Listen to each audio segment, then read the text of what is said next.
So what makes a fraction larger?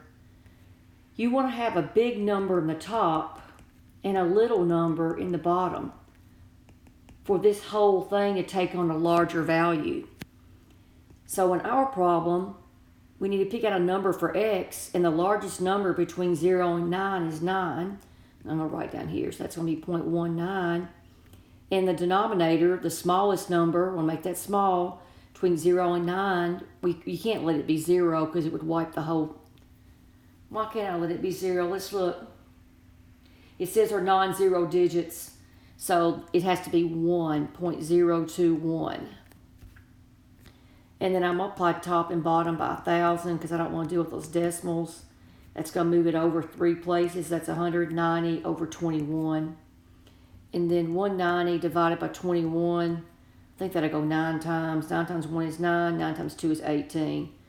So the closest value is 9.